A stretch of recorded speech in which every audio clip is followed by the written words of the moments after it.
Programme crime file के साथ मैं यासिर शमून खान आपकी खिदमत में हाज़िर हूँ। पंजाब का बड़ा मरूफ शहर जंग है और इसको पूरा डिस्ट्रिक्ट जंग तहसील शोरकोट के नाम से बुलाया जाता है। यहाँ का एक MPA है कर्नल गजनफर कुरैशी, यानी कि कर्नल गजनफर अब्बास कुरैशी वो नाम नेहाद पाकिस्तान तहरीक इंसाफ का लोटा MPA है जो अब कब्ज़ा ग्रुप बन गया है। अब ये कब्ज़ा ग्रुप कैसे बना और इसने कहाँ कहाँ किस किस को डैमेज किया, ये सारी की सारी स्टोरी हम आज आपके वीलॉग में दिखाएंगे। इस मक्कार, इस चालाक, इस अयार MPA की शक्ल इस वक्त आप टेलीविजन स्क्रीन के ऊपर देख सकते हैं कि इसने ना सिर्फ पाकिस्तान तहरीक इंसाफ के साथ धोखा किया, ना सिर्फ आर्मी के साथ धोखा किया, आर्मी से रिटायरमेंट हासिल की, आर्मी के खिलाफ प्रोपेगेंडा करता रहा, पाकिस्तान तहरीक इंसाफ में आ गया। फिर उसके बाद जब वहाँ पर इसकी पकड़ दकड़ होने लगी, नाम नेहाद लोगों की और ऊंचे लोगों की, बड़े लोगों की सिफारिशें करवा करके इसने नून लीग इख्तियार कर ली। नून लीग में आते ही इसने कब्ज़ा ग्रुप की एक ऐसी शक्ल अवेज़ा की और उसका सरगना बन गया, उनका पुष्टपनाही करने वाला एक ऐसा नाम नेहाद MPA बन गया कि ये जब आप स्टोरी सुनेंगे तो आप दंग रह जाएंगे कि पार्टीज बुरी नहीं होती नाजरीन, ना ही मुसल्लह अफवाज में अल्हम्दुलिल्लाह कोई बुराई है। दर हकीकत इंसान बुरा होता है, वो सियासतदान बन जाए, वो आर्मी ऑफिसर बन जाए या वो किसी भी शोबे में चला जाए, अपनी मकारी चालाकी के साथ वो लोगों के साथ लुट खसुट और अंदर सूट वाला मामला शुरू कर देता है। अब ये कहानी दर हकीकत डिस्ट्रिक्ट जंग तहसील शोरकोट की है और वहाँ का ही ये MPA है। इसके साथ इसका बहुत ही करता धरता कन टूटा टाइप ताहिर बरवाना, एक इसकी भी कोशिश करेंगे कि तस्वीर हम आपको ज़रूर दिखाएं टेलीविजन स्क्रीन के ऊपर। यही इसको बढ़ चढ़ के इलेक्शन लड़वाता है, यही इसका सबसे बड़ा सपोर्टर है। अब करता क्या है कि बड़े लोगों की ज़मीन के ऊपर ताहिर बरवाना काबज़ हो जाता है और काबज़ किसके कहने के ऊपर होता है?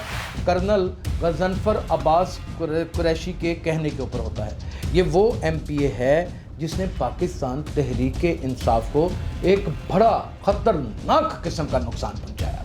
नून लीग में आते ही, क्योंकि वह ज़ाहिर है नून लीग भी एक ऐसी जमात है जो खुलेआम करप्शन नहीं करने देती और मोहतरमा मरियम नवाज़, वज़ीर आला मरियम नवाज़ की तो इस वक्त पंजाब के ऊपर बड़ी गहरी नज़र है। इसने क्या तरीक़ाकार पैसे कमाने का इख्तियार किया कि अपने ही कनटुटे, अपने ही वोटर सपोर्टर ताहिर बरवाना को लोगों की ज़मीनों के ऊपर कब्ज़ा करने के लिए छोड़ दिया।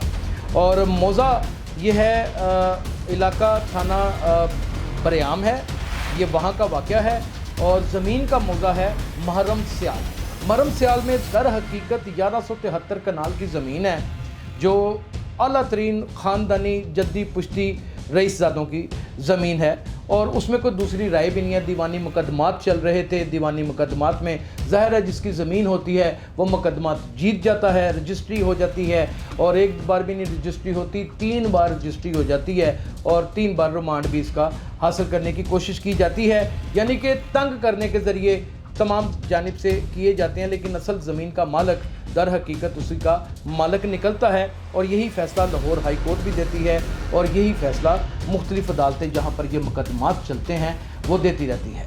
मुंह में पानी आ जाता है कर्नल साहब के और कर्नल साहब फ़ैसला कर लेते हैं कि इस दौर में अगर कोई पैसे पकड़ने हैं कहीं से तो इससे बेहतरीन तरीका कोई नहीं कि शरीफजादों को तंग किया जाए और उनकी ज़मीन के ऊपर कब्ज़ा कर लिया जाए कि भाई तुम खुद खिला के यहाँ पर कब्ज़ा करो, यानी कि ताहिर बरवाना यहाँ पर कब्ज़ा करे, मैं तुम्हारी पीछे से पुश्तपनाही करूँगा। 65 किले ज़मीन का तनाज़ा। अब नाजरीन 65 किले ज़मीन के दरमियान ताहिर बरवाना और MPA शोरकोट गजनफर अब्बास कुरैशी के दरमियान एक मुआहदा तय पाता है। पुलिस को बिल्कुल अंधा कर दिया जाता है। बाहर तो वो MPA तो है, मेंबर ऑफ सूबाई असम्बली तो है वो, और वो स्पीकर साहब का भी नाम इस्तेमाल करता है, वो बाकायदा तौर पर वज़ीर दाखिला का भी नाम इस्तेमाल करता है और वो तमाम उन ताकतों का इस्तेमाल करता है जहाँ जहाँ पर हो रहा है। यानी कि वो आर्मी में रहा है तो आर्मी के कुछ रिटायर्ड ऑफिसर्स का नाम इस्तेमाल करता है, SP साहब को डराता है, वहाँ के SHO को डराता है, वहाँ की तफ्तीशकार तंजीमों को डराता है, तफ्तीशकार तमाम तर जो यूनिट्स हैं उनको डराता है कि ये 65 किले ज़मीन में से ऐसे करते हैं कि 30 किले आपको ज़मीन दे दी जाएगी। 30 किले ज़मीन का मतलब आप समझते हैं अगर इसके कनाल डिवाइड करें तो।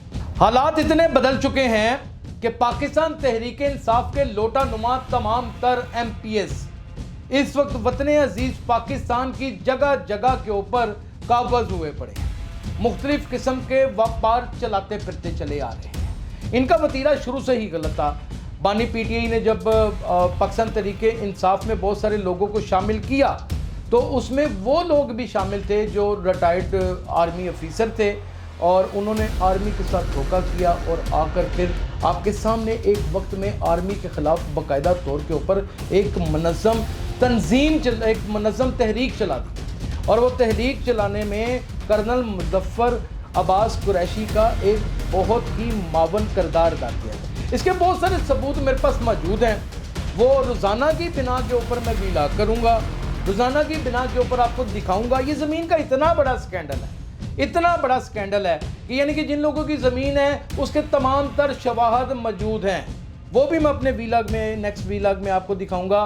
मैं वो लोग भी आपको नेक्स्ट वीलॉग में उनसे मुलाकात करवाऊंगा जो इस कब्ज़े के तनाज़े के अंदर बेगुनाह फंडर हुए, बेगुनाह उनको फेंटियाँ पड़ी, बेगुनाह उनके साथ ज़्यादतियाँ की गईं, उनको थानों के चक्कर लगवाए गए। कर्नल मुज़फ़्फ़र अब्बास कुरैशी, एक बात याद रखना, क्राइम फाइल मनोमन मट्टी में दबी हुई फाइलों को निकालता है, जुर्म की दास्तान बयान करता है। हम आपका आर्मी से लेकर पाकिस्तान तहरीक इंसाफ तक का और पाकिस्तान तहरीक इंसाफ से लेकर मुस्लिम लीग नून तक के सफ़र का एक एक लम्हा मरहलावार, किस्तवार और सिलसिलावार पेश करते रहेंगे। नाज़रीन, हमेशा मुझे अपनी दुआओं में याद रखिएगा, ऐसी ऐसी चीज़ें आपको दिखाऊंगा कि नाम नेहात लौटे। इस वक्त वतन अजीज़ पाकिस्तान के साथ करके रहे हैं। अपना बहुत ख्याल रखिएगा। अल्लाह हाफ़िज़।